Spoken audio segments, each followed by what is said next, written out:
নমস্কার বন্ধুরা, আমি প্রণবেশ। আপনারা দেখছেন টেকনিক্যাল প্রণবেশ ইউটিউব চ্যানেল। আর একটি ধামাকাদার ভিডিওতে আপনাদের স্বাগত জানাই। হয়তো অনেকে এই ভিডিওটা সম্বন্ধে জানেন, থাম্বনেল দেখে বুঝতে পেরেছেন, কিন্তু যেখানে যেখানে আমরা ভুল করি সেই ভুলগুলো সম্পূর্ণ অ্যাকচুয়ালি সঠিক প্রসেস কি গ্রাম পঞ্চায়েতের সার্টিফিকেট গুলো আবেদন করার। তো আমি আজকে আপনাদের রেসিডেন্সিয়াল সার্টিফিকেট একটা অ্যাপ্লিকেশন করে দেখাবো কিভাবে করতে হয়। তো রেসিডেন্সিয়াল সার্টিফিকেট অ্যাপ্লিকেশন করার জন্য যে যে ডকুমেন্টস গুলি প্রয়োজন আছে পরপর আমি বলতে থাকবো ভিডিও শুরুতেই, সেগুলো আপনারা কাছে রাখেন। ভিডিও শুরুতে আমি আপনাদের বলবো, আপনাদের কাছে হাত জোড়ে রিকোয়েস্ট করে বলবো, আমি অনেক গুরুত্বপূর্ণ গুরুত্বপূর্ণ ভিডিও আপনাদের সামনে নিয়ে আসতে চাই, আপনাদের কাছে আসতে চাই, বাংলা ভাষায় আপনাদেরকে আরো উপরের দিকে নিয়ে আসতে চাই। বাংলাকে যদি ভালোবেসে থাকেন তাহলে অবশ্যই আমাকে সাবস্ক্রাইব করে আমার সঙ্গে থাকুন, আমাকে হেল্প করুন। আমি আপনাদের নিশ্চয়ই অনেক গুরুত্বপূর্ণ গুরুত্বপূর্ণ টিপস দিয়ে আপনাদের সামনের দিকে নিয়ে যেতে সাহায্য করবো। তো চলুন ভিডিওটা শুরু করা যাক। ভিডিও শুরু করার আগে প্রথমে জেনে নিতে হবে আমাদের একটা গ্রাম পঞ্চায়েত রেসিডেন্সিয়াল সার্টিফিকেট নিতে গেলে কি কি লাগে। প্রথমত রেসিডেন্সিয়াল বলুন, ইনকাম সার্টিফিকেট বলুন, যাই বলুন, গ্রাম পঞ্চায়েতের সার্টিফিকেট গুলো এখন অনলাইন হয়ে গেছে। সেক্ষেত্রে কাস্টমারের অর্থাৎ যার করছেন আপনি তার একটা ভ্যালিড ডকুমেন্ট, সেটা আধার কার্ড হতে পারে, ভোটার কার্ড হতে পারে। অবশ্যই চেষ্টা করবেন আধার কার্ড নেওয়ার।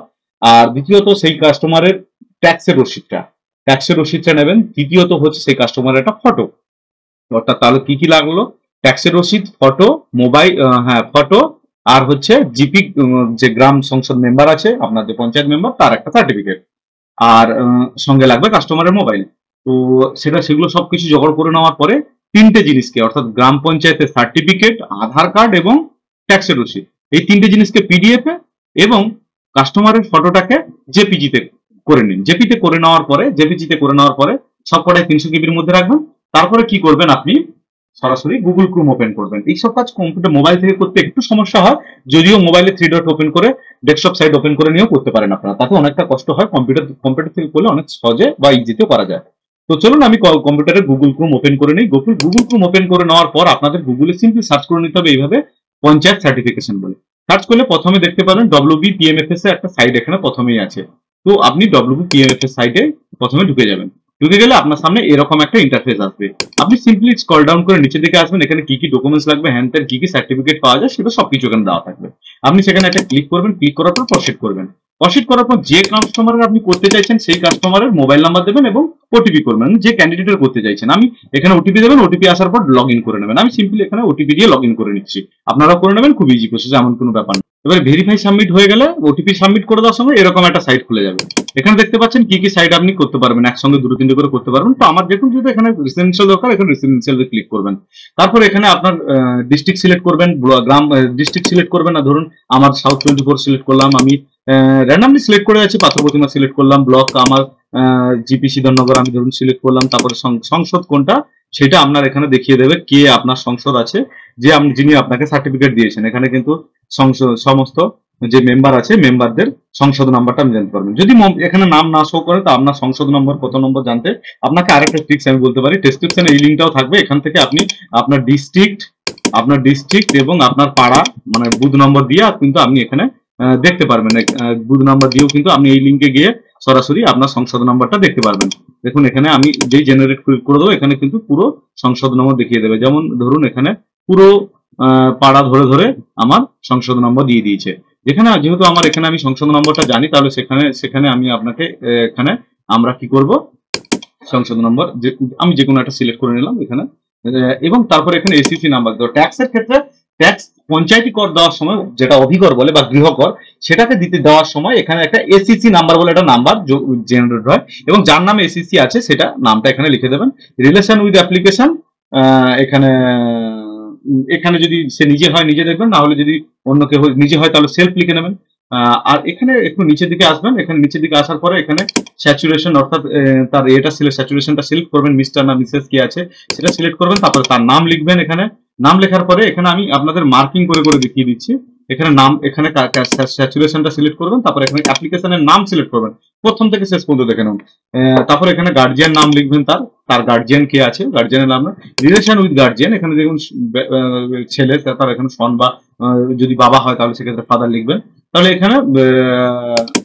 এখানে আপনি অ্যাড্রেসটা দেবেন, গ্রামের নাম লিখে দেবেন, সিম্পলি গ্রামের নামটাই লিখবেন। আর তারপরে এখানে আপনি পোস্ট অফিসের নামটা লিখবেন, পুলিশ স্টেশন যে আর কারেন্ট পোস্ট পুরো পুলিশ অফিস আছে, পুলিশ স্টেশন আছে সেটা লিখবেন। তারপরে এখানে ভিলেজটা লিখবেন, অর্থাৎ যে গ্রামটা আছে সেই গ্রামটা লিখবেন। আর এখানে লিখবেন আপনি এখানে পারেন পাড়ার নামটা লিখে দিতে পারেন, আর এখানে পিন নাম্বারটা লিখবেন, তারপরে এখানে ডেট অফ বার্থটা, পুরো ডেট অফ বার্থটা আপনি লিখে দেবেন, পুরো যে ডেট অফ বার্থ আছে এখানে ক্লিক করে লিখে দেবেন। তারপরে এখানে দেখতে বলছে আপনি কি বাংলা ভাষা বা নেপালিতে বা বাংলাতে যদি সার্টিফিকেট পেতে চান, এখানে আপনার না করাই ভালো, কারণ আমাদের দরকার হয় না। যাদের ক্ষেত্রে দরকার, নেপালিতে দরকার নেপালিতে টিক চিহ্ন মারবেন, বাংলায় চাইলে বাংলায় টিক চিহ্ন মারবেন, ঠিক আছে। তারপরে এখানে যেটা আছে, যে সার্টিফিকেটটা আপনার দরকার আছে, যেহেতু আমাদের এখানে রেসিডেন্সিয়াল আছে, আমরা রেসিডেন্সিয়ালে ক্লিক করবো। আমি রেসিডেন্সিয়ালে ক্লিক করছি। আপনাদের যদি রেসিডেন্সিয়ালের সঙ্গে ইনকাম দরকার হয় তাহলে ইনকাম দেবেন, রেসিডেন্সিয়ালের সঙ্গে ইনকাম প্লাস ক্যারেক্টার দরকার তাহলে তিনটেতে ক্লিক করবেন, যদি এটাও দরকার হয় তখন এটাও ক্লিক করবেন। তারপরে কি করবেন, এখানে যে মোবাইল নাম্বারটা দেওয়া আছে সেই মোবাইল নাম্বারটা আপনারা রাখবেন, এবং এখানে যদি চান হোয়াটসঅ্যাপ নাম্বার যদি দিতে পারেন, না হলে না দিতে পারেন, ইমেল আইডি দিতে চাইলে দিতে পারেন, না দিতে চাইলে। এবারে ডকুমেন্ট ওয়ানে আমাদের যেখানে যে ডকুমেন্টস গুলো আছে সেগুলো একটু জেনে নিতে হবে আমাদেরকে। এখানে দেখুন ডকুমেন্ট ওয়ানে এখানে আধার কার্ড, ভোটার কার্ড, এই সমস্ত ডকুমেন্টস আপনারা দেখে নেবেন কি কি ডকুমেন্ট দেওয়া যায়। চেষ্টা করবেন আধার কার্ড এবং আধার কার্ডের নাম্বার দেওয়ার, তবে আধার কার্ডটাকে ম্যাক্সিমাম 2 MB তে পিডিএফ স্ক্যান করে তুলে দিতে হবে। দ্বিতীয় অপশনে কিন্তু এখানে অনেকে ভুল করে এখানে আধার কার্ড দিয়ে দেয় না, এখানে আপনারা দেবেন এই কারেন্ট ফাইন্যান্সিয়াল ট্যাক্স রসিদ, ওই যে অভিকরের যে রসিদটা হয় ওই রসিদটা স্ক্যান করে, এবং রসিদের নাম্বারটা আপনার ওখানে নিশ্চয়ই দেওয়া থাকবে, অর্থাৎ ওই এসিসি নাম্বার যেটা, সেটাকেই আপনারা স্ক্যান করে ওখানে আপলোড করে দেবেন। আপলোড করে দেওয়ার পর জিএস মেম্বার, অর্থাৎ গ্রাম সংসদ যে মেম্বার আছে, অর্থাৎ পঞ্চায়েত মেম্বার যিনি, যে বুথের উপরে একটা মেম্বার হয় না, সেই মেম্বারের যে নাম্বারটা হয় সেটা আপনি এখানে দিয়ে দেবেন। দিয়ে দেওয়ার পরে এখানে আপলোড করে দেবেন। তারপরে কাস্টমারের ফটোটাকে কিন্তু ম্যাক্সিমাম 100 কপিতে জেপিজি ফরম্যাটে দেওয়ার পরে এখানে সাবমিট করবেন। তো আমি করে নিচ্ছি 1 মিনিটের মধ্যে, করে নিয়ে আপনাদের দেখাচ্ছি কিরকম হয় তার প্রসেসটা। এবার আমার এখানে সমস্ত কিছু দেওয়ার পর আপনারা কি করবেন, আমি এখানে সবকিছু দিয়ে দিয়েছি, তারপরে এখানে সাবমিটে ক্লিক করে দেবেন। সাবমিটে ক্লিক করে দেওয়ার পরে আপনাদের সামনে পেজ একবার রিফ্রেশ নিতে পারে সম্ভবত।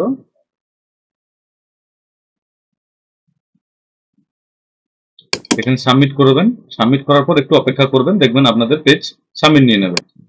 এবার এখানে অ্যাপ্লিকেশন হয়ে গেলে, সবসময় সাবমিট হয়ে গেলে যে সামনে দেখিয়ে দেবে যে সাবমিট সাকসেসফুল, এরকমটাও নয়। অনেক সময় দেখবেন সাবমিট করছেন কিন্তু সাবমিট নিচ্ছে না, তারপরে তখন বুঝতে হবে কিন্তু সাবমিট আমরা হয়ে গেছে কিন্তু সাকসেসফুল মেসেজটা দেয়নি। তখন কি করতে হবে, আপনাকে এখানে সিম্পলি এখানে রিসেট বলে একটা অপশন আছে, রিসেট করতে হবে। রিসেট করার পরে এখানে কিন্তু চলে আসতে হবে, এখানে অ্যাপ্লিকেশন স্ট্যাটাস সার্টিফিকেট বলে এখানে আসতে হবে। এখানে আসলে কিন্তু আপনার সামনে দেখিয়ে দেবে যে আপনি যে অ্যাপ্লিকেশনটি করেছিলেন সেটা সাকসেস হয়ে গেছে, এবং সেটা সাকসেস হয়েছে বা পেন্ডিং আছে। দেখুন এখানে আমি যেটা করেছিলাম সেটা আজকে করেছি, এবং এখানে পেন্ডিং ফর অ্যাপ্রুভালে আছে। তো এখানে পেন্ডিং ফর অ্যাপ্রুভালে যখন আছে, এখানে আপনি ভিউ অপশন দিয়ে দেখে নিতে পারেন যে কি আপনি কি করেছিলেন। তারপরে এখানে কি আছে, আপনি আরেক রকম ভাবে স্ট্যাটাস চেক করতে পারেন, সেটা হচ্ছে খুব সিম্পল একটা প্রসেস। সেটা হচ্ছে আপনি সিম্পলি এখান থেকে ব্যাকে চলে আসবেন, লগ আউট করে দেবেন। লগ আউট করে দেওয়ার পরে এখানে আবার ঢুকবেন। ঢোকার পরে এখানে এই সার্টিফিকেট ডাউনলোড বা সার্চ বাই সার্টিফিকেট নাম্বার বলে একটা অপশন আছে, সার্টিফিকেট নাম্বার। এখানে সার্টিফিকেট নাম্বার তো আমাদের কাছে নেই, তখন আপনি এখানে কিন্তু এটা দেখতে পাবেন না। তো সার্টিফিকেট নাম্বার যেহেতু আমাদের কাছে নেই, তাহলে সেখানে কিন্তু আমরা সার্টিফিকেট নাম্বার, অ্যাপ্লিকেশন আইডি যদি কাস্টমারের ফোনে চলে যায়, কাস্টমারের ফোন থেকে এই ফোন নাম্বার দিয়ে এটা কিন্তু এখানে যদি হয়ে থাকে তখন কিন্তু আপনাকে দেখিয়ে দেবে যে এটা অ্যাপ্লিকেশন হয়েছে কিনা, ঠিক আছে। তো এই ছিল আজকে ভিডিও। তো বন্ধুরা, 1 দিন থেকে 2 দিন অপেক্ষা করলে কিন্তু আপনাদের সামনে কিন্তু সার্টিফিকেটটি চলে আসবে। 1 দিনই লাগে। প্রয়োজন পড়লে আপনারা সার্টিফিকেট অ্যাপ্লিকেশন করে গ্রাম পঞ্চায়েতের প্রধান বা এক্সিকিউটিভ সাহেবকে ফোন করে বা বাই হ্যান্ড গিয়ে কাস্টমারকে গিয়ে বলতে পারেন যে স্যার আমি সার্টিফিকেট অ্যাপ্লিকেশনটা করেছি, একটু অ্যাপ্রুভ করে দেবেন। তো ওনারা করে দেবেন খুব সহজে, খুব সহজ প্রসেস। এখানে এটা আর নতুন কিছু নেই।